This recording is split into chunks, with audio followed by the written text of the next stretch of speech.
Good morning, everybody, and welcome to another episode of the Raad Life. Today, I have a guest that is somebody I've known for a number of years.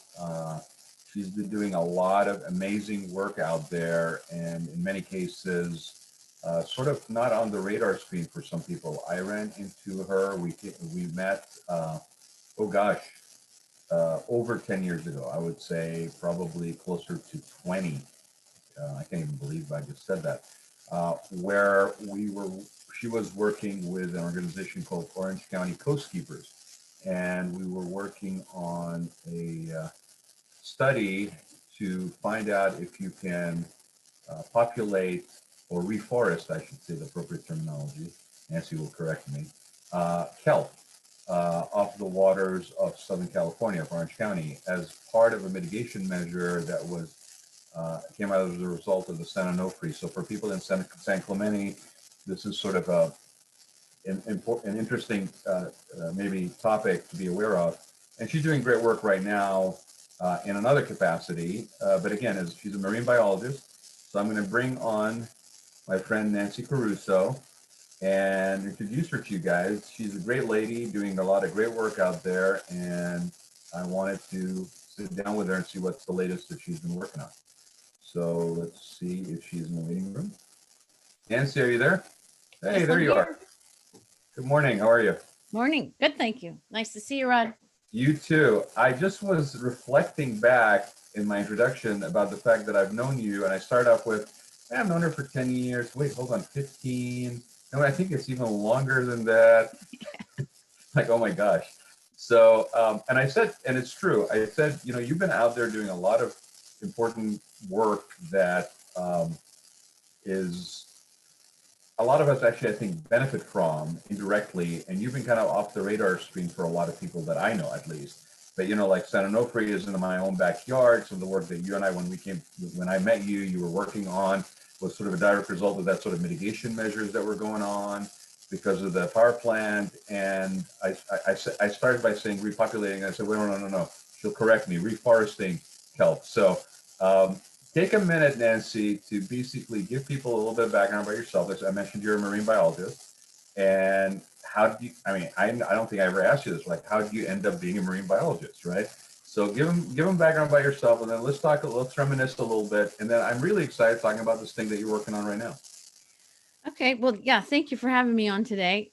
It will be good to go back and figure out when we met, because I don't remember. It's been a long time, and we're older now. That's what I know for sure. Let's just say it's been a long time, and memory is not what it used to be. Let's just leave it at that. Well, I am actually a Virginia native. I grew up right outside of Washington, D.C. And when I was in the 4th grade, a teacher taught me about oceanography. And as we were learning this about plate tectonics, essentially, I said, what is this called? People that study this. And she said, it's called oceanography. And I said, well, that's what I'm going to be when I grow up. And so I hadn't even seen the ocean yet. I'd never been to a beach, but that's what I wanted to do. So it was vision, laser clear on that day. And I never wavered for a moment on accomplishing that. So I went to school in Florida and studied marine biology and aquaculture. And my work has been pretty much those two things ever since. So where did you go to school in Florida? Florida Tech. Okay. In Melbourne, Florida. Yeah. And then I worked in aquaculture for a while in Mississippi, and I worked on a coral farm in Michigan. I know that doesn't make any sense. In Michigan. Yeah, I know. But it was one of the first places where they grew coral so that people who had aquariums at home didn't have to have it taken from the wild. And so I worked there to learn how to grow coral. And I came out here to California, again, worked in aquaculture, selling equipment to farmers all over the state. And that's how I got to see the state of California, which is the best state in the union. But I got to, for me. Perfect. Yeah. And so then the Aquarium of the Pacific was opening up at that time. And I interviewed to be their water chemist. I worked there for 2.5 years as the chemist. And then I worked there as an aquarist, taking care of animals there. And at that time, there was a project here in Orange County, and it was actually Southern California wide, that was looking for a biologist to head up the Orange County project to restore our kelp forests that had been gone for 20 years. And I thought that would be awesome. And I got that job. So I started working for that nonprofit, and I got laid off after 2 years working with them.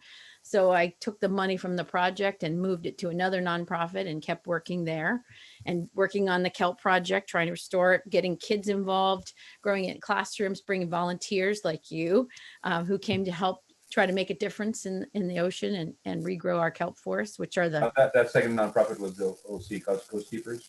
No, that was the first one. Oh, that was the first second one was California Coast Keeper. California Coast Keepers. And then they laid me off. And so I went back to the Aquarium of the Pacific and I said, hey, can I do this project under your nonprofit umbrella? And they said, okay. And then they laid me off when the recession hit. And so I just thought, geez, I could do this myself. Let me just start my own nonprofit organization and I'll lay myself off from now on. So I did that. And so I started. So you haven't laid yourself off yet, though. I do it all the time. Oh, you lay off yourself? Yeah, I do it all the time. Yeah, I have one of those bosses too. I really can't stand them sometimes. But when I lay myself off, I keep working. I just don't get paid. That's the hard part. That's my problem too. My boss basically just doesn't accept my resignation on occasion. Yes, exactly. Let me just step back for a minute. So for people that don't know, which if you don't know where you've been living, but you should know, the Aquarium of the Pacific is Long Beach. And it's a great facility. In fact, they've just gone through a renovation and additions and so forth before COVID. And it's pretty exciting what they do over there. It's one of my favorite places to go when I can't be in the water, to be at least near it. I want to just mention that just as a reference point, if somebody's looking for something to do on the weekend, if they're open, social distance, wear your masks, all that good stuff. But you might want to go check it out. The one thing I want to talk about, Nancy, before we move on, is the thing that you mentioned very quickly is about, working with students and working in classrooms. Because when I met you, and it was on the kelp project, one of the things I really was fascinated by, and one of the things that I even today will mention fondly, is that it really engaged students in the classroom. That fourth grader that you were influencing people in that capacity, in that environment. And it was very hands-on. And so I want to just talk about what we did or what you initiated as the process where the kids were being involved. And then I also want to make sure we mention how you then made it very real for them later on in the year, if you know what I'm talking about, right? So let's talk about her, because I think it's really neat. That's really, really, it's not my face in a laptop. It's not, just somebody being lecturing at me. It was very hands-on, which at the time I thought was very not usual that was going on, and even more so probably today wouldn't be. Yeah. So the part of the project, it was a federally funded project in the beginning. And so NOAA was funding it, the National Oceanic and Atmospheric Administration. And their requirements were that it was an outreach program. So it wasn't just a bunch of scientists, working underwater, which most science is. You never know what's going on, and it's invisible because it's happening underwater. And so this was meant to be a community-based restoration project. And I loved the model, and I use it for everything that's come afterwards. It's a great model. It really is. It's a great model. The level of inspiration, and I don't know. I mean, yes, we said it's been a long time. It would be interesting to see if you have impacted some of these kids that today are basically pursuing path. I mean, have you heard from anybody? Okay, yeah, I have actually. About that. So 5,000 kids I taught to grow kelp in their classrooms. And that was me in their classrooms for a whole full school year, teaching lessons and doing labs with them. And of course, showing them how to grow kelp. With your converted cart. Yeah. That was like the lab on wheels, basically. Yes, the little Home Depot special that I put together. So the kids would learn how to grow the kelp and of course learn about kelp forest ecology and why it disappeared in the first place. And then the idea was to get them to take ownership of it because it's an algae and who loves algae? Really nobody, right? So I had to get them to love it. I was at Strauss the other day. I think they're selling it at $8.50 a pound. Oh, good. People love it now. Good. But the kids would, come back after they had gone through the program, maybe in 6th grade or 7th grade. And I would see them maybe in high school. Some of them I got to track with all the way through high school. and then write them letters of recommendation to college. And so I do keep in touch with several of them. And one of them actually, I have a program that goes along with AP Environmental Science, which is like the advanced placement college level in high Sure. school. And so she went through that program, became a diver, and then went on to be a marine biologist, got her degree. And then she went to get her master's degree in kelp Wow. psychology. So she is now a kelp biologist. How great is that? That's a big It's one. got to make you feel really, really good, right? Yeah. Wow. Yeah. So I have several students. One of them I was talking to today, she's an aeronautical engineer now. And I asked, she's working for SpaceX. And my cousin is getting ready to interview for SpaceX. So I said, hey, would you mind, I mentored her from 9th grade all the way through college. Would you mind helping my cousin with some interview questions for SpaceX? So they have come full circle. And now I have colleagues, a young Eagle Scout that I helped. He was his Eagle Scout project was coming to my Kelp festival and teaching people the importance of kelp.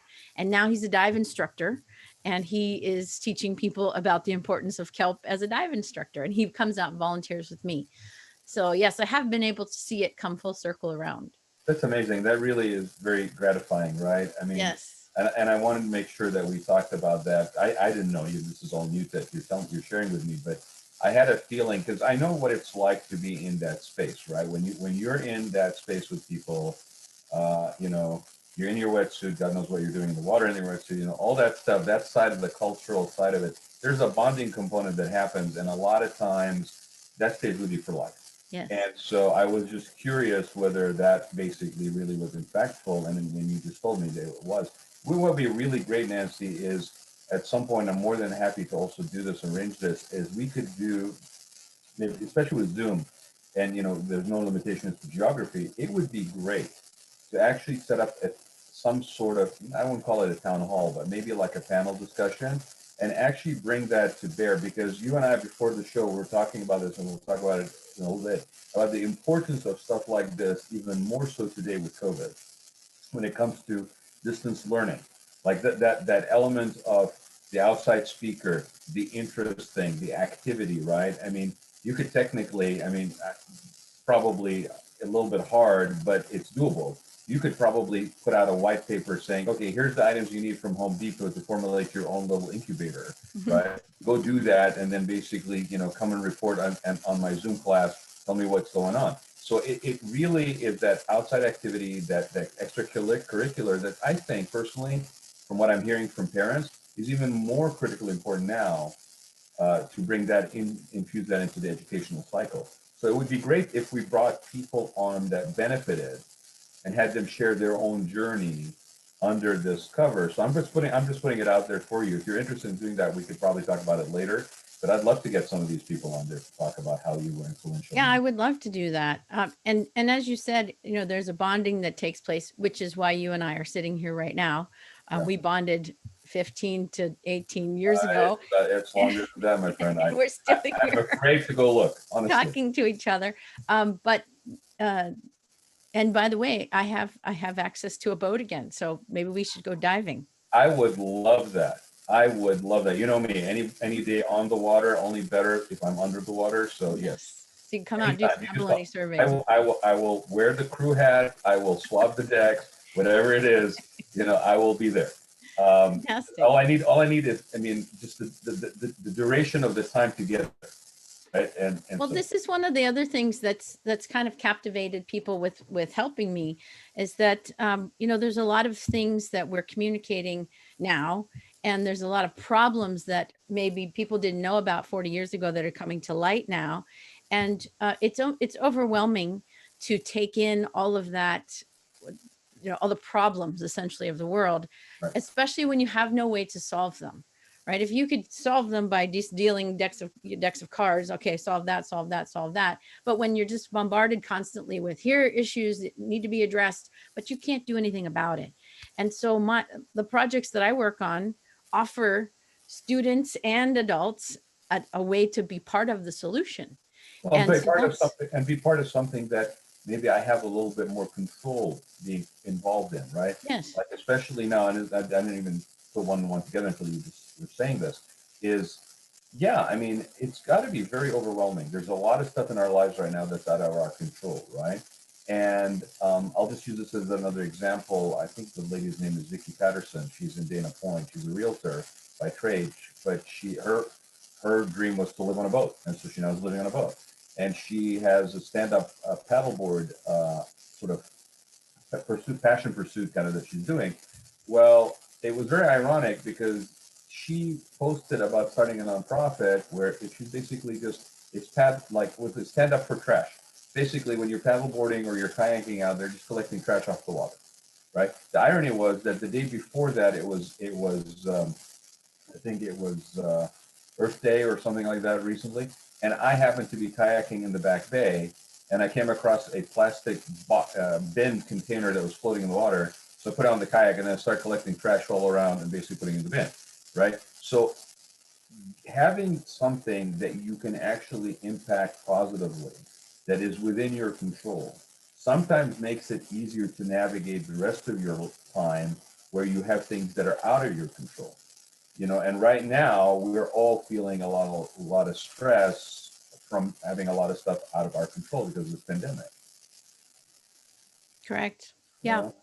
So I want to talk about just to kind of cap it off, right? So you did the reforestation. It was Crystal Cove, I believe, was sort of lab Crystal testing Cove ground and Laguna at Beach, Laguna Beach. and yeah, Newport Beach. And it was pretty good. And again, just to kind of close up the circle with the kids, because I really like this part of it, is when you would have them shock the kelp, germinate the kelp in the laboratory, in the rolling labs, and then basically we would basically dive and plant them. And if I remember correctly, um, it was like a ceramic tiles and a rubber band or something like that, and a contractor had donated the ceramic tiles or something of that nature. Or No, I had to buy them, and they you had to buy be it, tested by the state, so they weren't toxic, and all kinds of permits. and Yeah. then we would plant them, right? And then you would have, and I can't remember when, but it's this time of year, maybe end of summer or beginning of fall,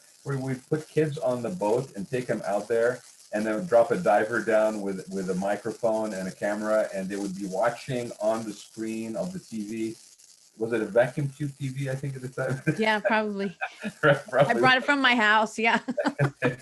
So a fake wood grain vacuum TV thing, right, on the boat, but where the kids would see the actual environment that technically they helped regerminate, right, and reforest, Mhm. and the marine life that was in it, and interact with the diver. I thought that was magical, It honestly, was. It was. Yeah. really magical. And I think we did that for 3 years, and it was funded by Patty actually, but they stopped funding it, so we couldn't do it anymore. But the kids got to go out, and everything that I taught them up to that point, they knew from the classroom, but then they came out and got to see it. But made it very real. It made it very real. Yeah. And I would put little tags on the kelp. So it would say, from Ocean View High School, and so they got to say, oh, that's our school. Yeah. So okay, so that model again is something I think you probably are still using some form or the other of. Okay. Yeah. So after the restoration of the kelp, that was successful. Yeah. And I don't know if I told you the story, but the city of Laguna Beach City Council called me Labor Day 2009 and after Labor Day and said this was the worst Labor Day in history of our city. The businesses suffered because there was so much kelp on the beach. Nobody wanted to go to the beach. So you have to tell us how we're going to fix this because you planted all this kelp here. Now what are we going to do? Wow. And now we know that was the beginning of the recession. It wasn't the kelp, right? But No. I thought, okay, I forgot to educate the city of Laguna Beach about how important kelp was. So we started the kelp festival. This is what you do, Laguna Beach. You take out ads in US Diver, and you basically tell people that the biggest underwater playground has been planted off your coast. That's right. You get them to basically come in, and you set up packages with your hotels and with your restaurants. That's what you do. Yep. Well, they had to figure out nobody had cleaned the beaches for 40 years. And, some of those beaches in Laguna Beach are very, very narrow. So they had to pick up the kelp, and then I found them places to recycle it and use it for bio waste and all that stuff. But anyway, that's how Kelp Fest came about. And then following that, going back to my aquaculture background, I wanted to grow other things, Right. teach kids about them and put them in the ocean. So the next obvious choice was abalone. So why abalone? One, because we already knew how to grow it. I Okay. didn't have to start, inventing the wheel again. Number two, it eats kelp, and it was a direct result of overfishing. We know we took too many of them because they are a snail and they taste good. So really easy to catch. They were doomed from the beginning. Yeah, pretty slow. Pretty So, so again, that's interesting, right? You got your Laguna Beach basically saying you got to take care of this kelp problem. You got too much kelp, right? Which, by the way, the reason I was a little facetious about this is because I really find it very ironic. With no disrespect to the surf culture in San Clemente, but we got the largest underwater playground that was dumped off our coast, just a couple of years ago, and I'm still waiting for a dive shop to open up in San Clemente. Right. The closest one has been a point. I'm like, I don't understand. Can I get some Zodiacs and just basically start up North Beach? Can I just maybe, I don't know, I'll do interior design in the day, and then in the afternoon, I'll just take a bunch of people out to dive on the kelp, right? Good idea. So you keep that in mind, okay? I might be looking for a second career. We might want to do this. But it's interesting, that this is sort of addresses an issue with the kelp, but potentially also opens up a restoration of a species or something on the other side.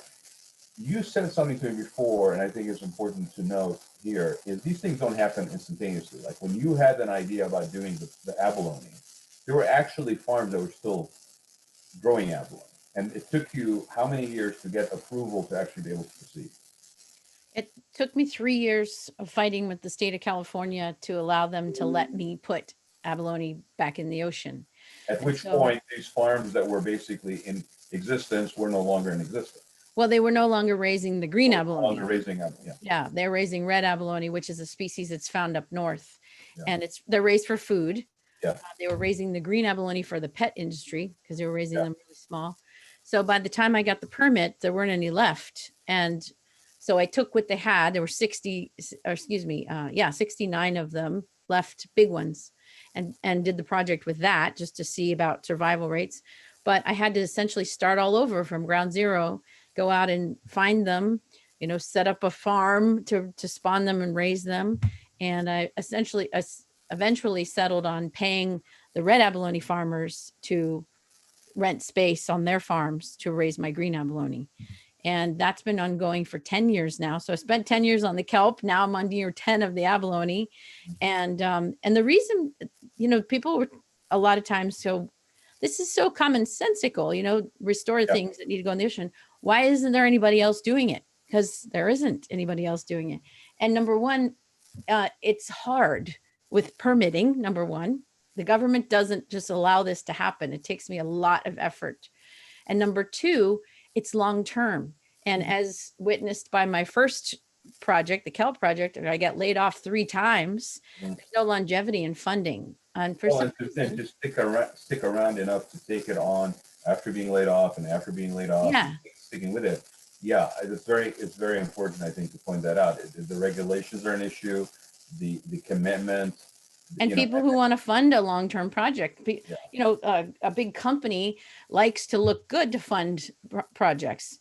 And if it gets stale or if it's not in the, in the news, they don't want to do that anymore. So I, unfortunately, work like I do, I don't sell anything, I don't sell hamburgers or a product that I can give you. So I basically beg for money from foundations and people with money to fund the programs.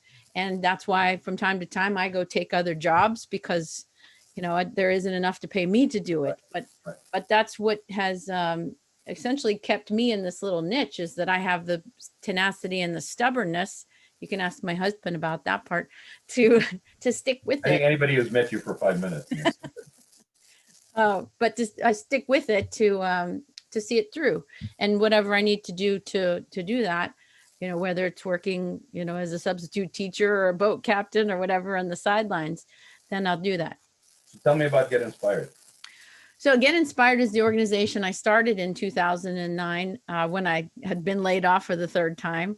And it is essentially it's a nonprofit organization, but it's essentially doing all of the things that I wanted to do. And all of the programs are around science because that's what initially inspired me. And the idea is that if everybody was inspired, what a different world this might be. And so some people are inspired by ocean and the things that are in it, and some of my work. Some people are inspired by music. Some people inspired by trees, or clouds, whatever it may be. But if we were all inspired, how would this world be different? That's great. I mean, it's not really limited, and it allows you to basically explore venues and things that may come up that you are interested in doing, or maybe people that approach you. You can basically incubate, excuse the pun, but under your nonprofit. Yeah, this is amazing. Have you teamed up with schools or districts or anything like that from that capacity? Because I would think that the science component, especially for like STEM schools or some of these charter schools, I have a friend of mine that is. He owns the Orange County. I'm going to mess it up here. Uh, it's CASA. It's basically part of the Capistrano Unified School District, and Mhm. it's a charter school. And they are very STEM based. They're very science based. Because this sounds to me like it would be a great um, uh, collaboration, and especially like we were just talking about a minute ago about the time of distance learning and COVID, to have an organization that's basically focused like yours is, and an academic arm that basically is looking to further their students. This could be kind of a nice little marriage. Yeah, well, I have worked in 38 different schools. I've worked with over 12,000 students in the last 10 years, and doing the abalone project. I also grow white sea bass in Yeah. classrooms and teach the kids about fish aquaculture, and we're restocking the sea bass twice a year in the ocean. I also teach a sustainable farming method called aquaponics, and Mhm. that's growing fish and plants together. Yeah. Kind of useful in places where we don't have farms anymore. So you can actually create a farm on a patio in your apartment because you can grow things vertically. I also do programs getting people outside to go experience science. Science is the number one component in the mission of the organization. The mission is to inspire stewardship and curiosity for the natural world through the exploration of science. That's And awesome. so everything is focused on that. But I take students scuba diving to learn to get certified and how to do underwater research, rock climbing in Joshua Tree to learn geology and ecology, trips to Yosemite to learn about the ecology and geology, the Channel Islands. I'm a naturalist and I'm a marine biologist, but I love nature. So Mhm. every ecosystem is a gift to explore and to learn about, and science is everything. So yes, I do work with lots of schools, and I've worked with over 12,000 students. This year, as a challenge, because we don't have a traditional school, I've teamed up with Anaheim Union High School District, Yes. and going to be a virtual scientist for them, and working with the teachers there to enhance their curriculum. I kind of thrive on not offering a cookie cutter, like here's a box of things that you can teach your kids, but I like to work with the teachers because they can Right. also get inspired, and I get inspiration from them. And so I build curricula with individual teachers, and it's You're you're beautiful. you're you're you're good at you're good at planting seeds and things growing. That like that I mean, whether you're planting the seed with a teacher, whether you're putting a piece of kelp in the bottom of the ocean, whether it's raising abalone, that is a consistent thread in what I've known about you. And Thank you for that. I'll yeah, use that, Raad. yeah, That's good. please. I mean, it's true, because I think sometimes we are so in our credo, we're so in sort of our idiom that we miss it. That Yes. there's some, you distill it to its bare essence, and there's certain things that are a thread through all our activity. Um, and I've said this to you earlier. Like COVID actually is probably a blessing because it allows us to actually slow down enough to be able to reflect. Before it was, I can't be moving fast enough, and there's got to be another agendized meeting between every other agendized meeting, and we kind of lost. I saw a thing the other day. It said when phones were on a wire, or were fixed with a wire or something like that, people were free. And Yep. when the phones are now free of wire, we're basically totally locked up, right?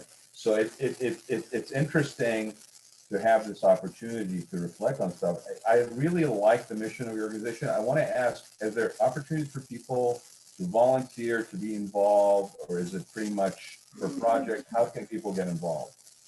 Yeah, my website, which I believe is up on the screen there, getinspiredinc.org. There's a volunteer form, so you can kind of look through the programs that we're doing. You can send me an email if you'd like to be part of our volunteer list. We have activities from time to time, even now during COVID. Next weekend, I'll be out doing tide pool surveys for abalone. And so you just need a wetsuit to cover yourself in rubber so you don't get banged up on the rocks. But for the last 3 years, I've had opportunities for people who aren't scuba divers to come out and learn and help with our projects. And then during normal times, there's even a lot more opportunities with helping me with the school programs, but also diving and setting up educational booths, at Earth Days and public events. So yes, there's lots of opportunity to be involved. And I usually just talk to you one-on-one, find out what you're good at, and then we'll figure out how to work together. Well, and for people that don't know what we're talking about when we say green abalone, I want to just show this picture right here. So tell people what we're looking at. Well, that is actually an abalone veliger larvae, and it's about 200 microns in size. And that a micron is 1,000th of a millimeter. So those are baby abalone. I'm a mother. Well, no, the reason I showed this one first is because I want to show the proud mother. Okay, good. So here we go. This is mother abalone. We just had a successful spawn. I say successful because I've failed many times at trying to get them to spawn. It's difficult to get eggs and sperm to be released from animals unwillingly. And so we had a successful spawn last week. And right now I have millions of abalone larvae swimming around in tanks. And in 6 years or so, they'll be ready to go out in the ocean, planted on the reefs to try to restore the abalone. And essentially they're gone because we ate them all. They were overfished from the 1850s until about the 1970s. And so so are you, because I think I know the answer to this, but are you averse to farming abalone, or are you just looking for that sort of eco balance that replenishes them, but also, you know what I'm saying? Like somebody say, oh, you're just wanting to put a species back into existence, but then that there's no, but they're good eating. Yes, well, that's why they're farmed raised as well. So there's 3 farms in California that produce about 10 million abalone a year. And you can buy them in grocery stores here in Orange County. In any of the Korean markets, they sell them live. You can get them from sushi markets or sushi restaurants. I just want to say, though, that the farm-raised abalone are only raised to the size of a credit card. So if you're ever eating anything bigger than that, that is an illegally taken abalone, because it is illegal to take them from the ocean for any purposes in the state of California.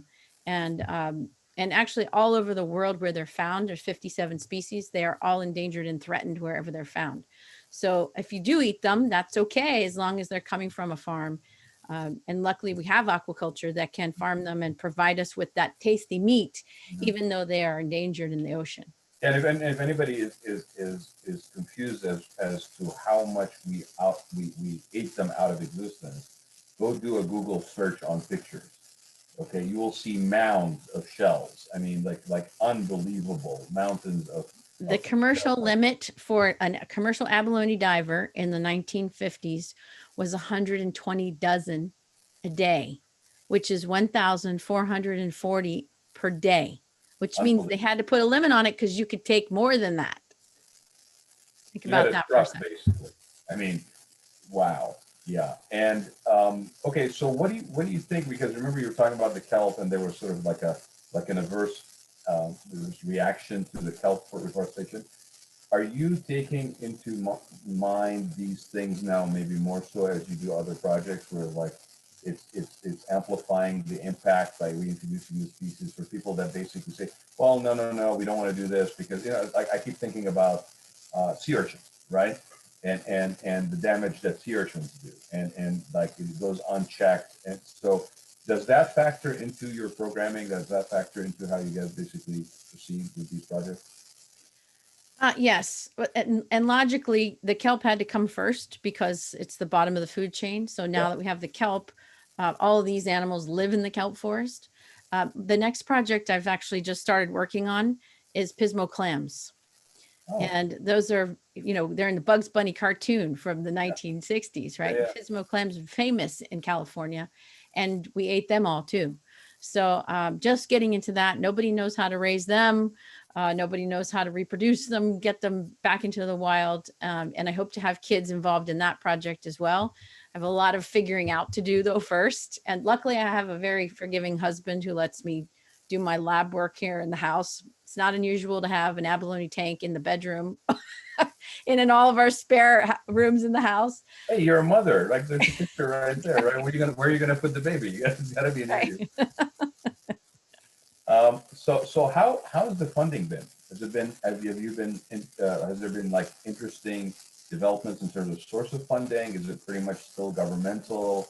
Do you see a lot of private funding that's coming your way? What's the funding look like? Because the only reason I asked Nancy is because just as a nonprofit in general, the nonprofit funding has really suffered almost from the recession, right? How's it been? No, I haven't gotten any other government funding. I kind of put myself at a disadvantage when I started a nonprofit because um, government funds, for instance, only go to large projects. Well, Yeah, I can't start off running $1 million project when I don't have any money, right. and history is showing how I'll run it. So I had to start from scratch, and for the first couple of years, I didn't make. I mean, geez, this is the first year in 10 years that I actually can pay myself a salary to work full time. So funding is difficult. It all comes from private sources and very small grants from foundations. But this actually, last year, I stopped working several other jobs that I was doing because I've been really focused on saving money for this abalone project. It's going to take me another at least 6 years until I can outplant them in the ocean. So I want to make sure that I have my nest egg for the abalone to pay for all the expenses. Right. And so I kind of quit all those jobs last year, put a lot of effort into fundraising so that I could put all my effort into work this year. So I raised enough money last year to be able to pay myself a salary this year, but it has slowed down quite a bit during COVID for fundraising. Um, a lot of places have said we're not going to do that. We had the crash in the stock market, but now things are coming back to normal-ish. Yeah. But we don't know what the future holds. So there's a lot of trepidation in philanthropy at the moment because people's portfolios are in question, and that really drives charity. If the stock market's doing well, charities are doing well. If Oh the yeah. stock market is not, charities are not. Well, and a lot of large organizations, I mean, even in categories like senior care and things of that nature that you would think are sort of a little bit immune as we are an aging population, they've had to collaborate. They've had to merge, so that they're not basically all competing for the same resources, Right. right? It's interesting, but I really do believe that things like the project that you're working on, yeah, they seem sort of not up on high on the food chain, excuse the pun, in terms of funding. But I think there are also ones where we as individuals can actually impact largely with a small donation or with a small volunteer effort, right?